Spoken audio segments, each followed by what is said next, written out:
to your full potential? We're getting there, to be honest. Every player is figuring out their role, what they need to do on the floor, and that's what's it really about. Trying to pick our brother up, trying to figure out how we can win games and things like that, and you definitely coming close to it. What can you say about the way you guys played down the stretch for the regular before the overtime period? We definitely did really good, better than I expected, and it was us just basically coming together, just talking through things, on defensive end, offensive end, and things like that to carry out the win. So, that's how it ended. How close are you to finding your rhythm or where you want to be this season? Definitely coming close to it, like I said, because just me being that vet on the team, just figuring out how I can play around these younger guys and things like that, and just basically staying in the gym. I'm a shooter. I already know I can shoot, things like that, and just basically getting better at the defensive end as well. So, I'm definitely coming close to it. Was there anything different you saw from DJ over the last couple of days leading into this one that maybe might have thought that he could come in and have this type of game? Yeah. Last game, we just told him to keep shooting it, keep trying to find your rhythm. You're a freshman and things like that, and that's what happens. Sometimes when you go through that little phase. So, definitely just tell him to play with a lot of confidence. It's kind of the same thing with Justin too. He had a little bit of bounce back game as well today. Yeah. Same thing with him. We told him the same thing. So, yeah. What does that say about this team that you guys could close out a game like this? That you did what you needed to do. A lot of people were surprised that it was this close, but the fact that you guys were able to stick with it and pull this out. Yeah, that shows the team chemistry, that we have with each other. We can definitely figure things out, in these type of situations. That's what it's really about, and basically just gaining from this opportunity, trying to when we play another good team, how we can do the same thing. So that's what it definitely comes down to. What did you guys take away from this game? That down a 4-minute stretch, how to execute, how to try to have a shutout, on the defensive end and things like that, and just learning that way, trying to figure out how we can get the dub that way. So, yeah. When St. Joe's was hitting all those threes down the stretch of the regulation, was it something they were doing, something you all weren't doing? How were they getting so open there, kind of at the end? Definitely, just hitting tough shots. That's what it was. Really, we playing at the college level. It's going to be guys like that love to take opportunities like that to hit those shots. So, it's a tough contested shot. They still hit it. We just come down the court and try to execute. Tre Mitchell told us it's so easy to play with his teammates, with you guys. Mm-hmm. Do you feel that way too? Is it these guys just make the game look easy at times? Yeah, definitely same way with him too. It's just everybody wants to, pass, try to get another teammate open, try to figure things out that way. And, it's nobody on this team that's selfish, try to do their own thing. Everybody wants to learn from the coaches and everything like that. So. Did somebody say It feels great just knowing that coach trusts me with the ball in my hands and my teammates trust me with the ball in my hands. So it was fun for sure. Like I said, just to play in that atmosphere in a game like that, it was fun for sure. Alternatively, I felt like you were doing quite a bit of good things off the ball as well. How happy were you with your off the ball play today? I don't really be worried about like my individual performance. I'm just happy we was able to get the win. Everybody played good. It was a great team win. So I'm just happy that we was able to come out with the win. What those 2 3-pointers that Tre knocked down mean to you guys? A lot. They was 2 very big threes. Like they helped boost the energy even more. So just him being the player he is, we know he can hit shots like that, but we were still very excited. We all trust him to make shots like that, so it helped us out a lot. What have you learned over the early part of the season, and maybe going into game 1 you didn't know that coming out of game 5 you do? Just small things like the pace, like making the right passes, just just the small things, even on defense, on the defensive end, just learning how to be in the right place all the time on defense, just small things like that, just from watching film and going to practice every day and just looking over what things I could have did better. How much of an adjustment is that for a guy like you who at the previous level could kind of get past whoever you wanted to get past and maybe could make a mistake on defense and still be able to recover? How much of a day-to-day adjustment is that? It's a big adjustment, just knowing that every team we play is going to be great. Like they all, it's D1 basketball, so every team we play is going to be, they're going to have great guards, they're going to have great players. You can't underestimate nobody no matter who we playing, because they all can score, they all could get to the lane. So like you said, just knowing that and adjusting to that, working harder, I say, just working harder in practice and practicing repeatedly over just help and stuff like that in practice as a team. Coach been big on our defense, so that's something we've been working on and we still getting better at. Guys in this team talk all the time about how much you guys like playing with each other, how much you like your teammates. When you guys have that trust and love for each other, does it make it so much easier to kind of stay calm when they take the lead late and you guys are going into overtime? Yeah, of course. Coach said they're going to come out. I feel like every game we've been playing this year, teams been coming out hitting a lot of shots. They just been playing good, so we just got to keep fighting and just keep playing. Down the stretch, that team, they're a well-coached team, they're a great team, and they hit a lot of big shots. And we just had to keep playing, like you said, just having fun. If you look from the outside looking in, you can see we having a lot of fun out there, just playing with each other, just knowing that we can all trust each other and we can all be confident in each other. DJ, in his pregame radio interview, Cal said he viewed this team right now as 7 starters, and this even before the bigs come back. Yeah. Is that kind of the same way that you guys view it? Yeah, there ain't really no such thing as a starter on our team.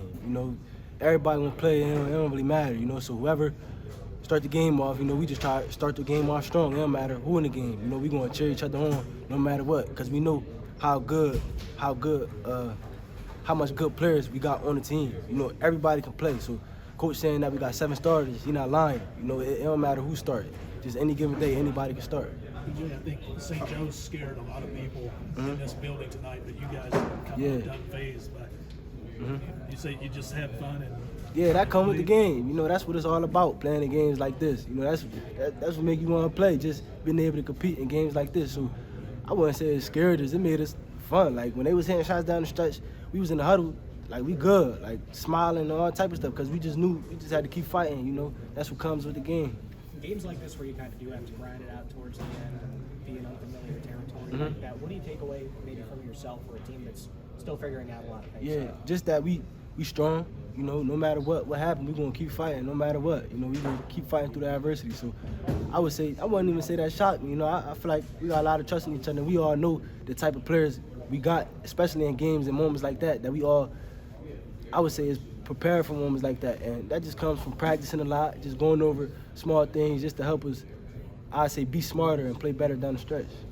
Cal's talked about you and Justin specifically being hard on yourselves Yeah. and wanting the most that you possibly can, and Yeah. maybe you miss a shot or you miss a play, and it sticks with you for another play or two. How do you kind of, are you still learning to get past that? How do you get past stuff like that? Yeah, just having short-term memory. Like my coaches will always say, just, they always telling us, even our teammates, like, forget it. Like, it's all right, you miss a shot, that come with the game. So just learning that and learning how to not even worry about missing a shot and getting back on defense, it's been big. And I feel like my teammates and my coaches have been very helpful in that. And that's something I'm still working on, There was a clip that kind of went viral of Tre kind of getting down in your face Yeah, last game. yeah, And what was he telling you in that moment? Pretty much that? Yeah, like you said, like, shoot the ball if you open. Like, same thing coach tell me, all the coaches tell me.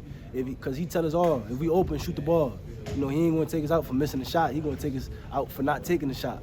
So that's really just what Tre was telling me. I was open, probably passed up a wide open shot. And that's what he was telling me, like, shoot the ball, because we all got trust in each other. We all know that we can all make them shots. How good is it to have a teammate doing that, as opposed to, a coach yelling at you from the bench to do it? I mean, a lot. It just gives us all a lot of confidence, just knowing that we got our teammates' trust and we got their confidence just to shoot the ball. How nice is it to have these guys to the left and right? Yeah. This isn't their first rodeo in a Yeah. situation like this to kind of keep you guys level. It's great. They, like you said, in the way they vets, so they've been through all these type of games. They know how it go, so they help keep us all, one way, no matter what. Just keep playing. They've been showing us a lot in practice, just showing us different ways to play the game. So they've been very helpful for us. Now, how many big threes did you get like at West Virginia and your other stops? Honestly, couldn't tell you. I just shoot it when I'm open. It goes in, it goes in. I know you sat here Friday and you talked about the guys that were struggling. You said you were going to be in their ear, basically nonstop, encouraging them. It looks like whatever you said worked. Yeah, I mean, I'm always going to be there for them, no matter what the situation is, win, loss, draw. Like, we have dudes that work too hard to not believe in themselves, and that's something that I'm going to continue to remind them of. I mean, like, I did get a chance to see the video that was floating around of me talking to DJ, and you heard every single word of it. I didn't know that they must have had a mic on the bass line or something, and they caught me, but, you know, it's just stuff like that, just trying to get them out of their own way, you know. How rewarding is it for you to see the young guy push through like that?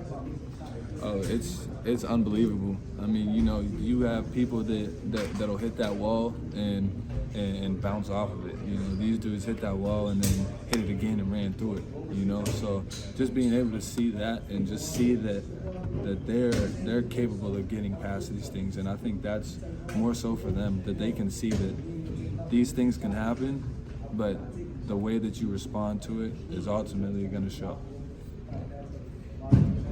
How big was the crowd on those defensive possessions late in the game? Oh man, we couldn't talk on defense, man. We couldn't hear anything out there. I'm trying to scream. I'm like, I can't even hear myself screaming. I don't know how they hear me calling out the ball screen coverage, but I mean, if that's the case for us, I can't even imagine how they were feeling out there trying to run a play, trying to get something accomplished. I mean, that's something that we feed off of, and then just it's an unbelievable feeling when you're out there and you're really experiencing it. But we appreciate every single person that screams and that causes that commotion for the other team. I think St. Joe's probably scared a lot of people in the building tonight, the way they played you guys. But you guys didn't seem phased much out there. I mean, you've been around for a while, but the new guys, they didn't. Yeah, I mean, that's something that we talk about all the time. It's like people step into rough and go crazy. I don't know what it is. It's really, I mean, like, it's probably just the name across the chest. You know, when you're playing against Kentucky, everybody wants to bring their best game, and they're going to do whatever it takes.